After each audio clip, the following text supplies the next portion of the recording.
ஊற வச்சு முளைக்க வச்ச ராகி எடுத்திருக்கோம். அதை மறுபடியும் காய வச்சுருந்தது, மறுபடியும் ஊற வச்சுருக்கேன்.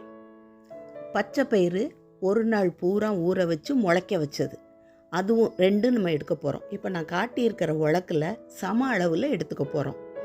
இதோட பச்சை மிளகாய், கருவேப்பிலை, உப்பு, பெருங்காயம் எல்லாமே எடுத்துருக்கோம். இஞ்சியும் போட்டுக்கணும். முதல்ல நல்லா அரித்து சுத்தம் பண்ணதை கிரைண்டரில் அரைக்கிறோம். முதலையே பருப்பு போடக்கூடாது, பயரை நல்லா அரைச்சதுக்கப்புறமேலு கருவேப்பிலை, மிளகாய், உப்பு என்னென்ன பொருளாக எடுத்து வச்சுருக்கோமோ எல்லாத்தையும் போட்டு அரைச்சிடணும்.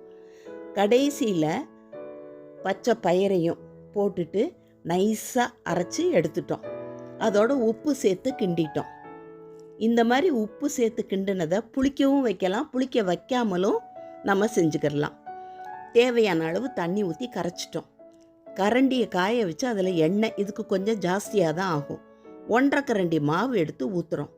லோ ஃப்ளேமில் நல்லா ஒரு பக்கம் மொறுமொறுன்னு வேகிற அளவுக்கு வச்சுட்டு திருப்பி போட்டுக்கணும். மூடி வச்சு வேக விட்டால் நல்லாவே இருக்கும். திருப்பி போட்டதுக்கப்புறம் மூடி வைக்கலாம், இல்லை விடாமலும் விடலாம். இப்போ இது நல்லா மொறுமொறுன்னு வெந்துருச்சு. இதை எடுத்துட்டோம். அதே மாதிரி இருக்கிற மாவு எல்லாத்தையும் ஊற்றி எடுக்க வேண்டியது தான். ஆரோக்கியமான ராகி பச்சை பயிறு குழிப்பணியாரம் ரெடி.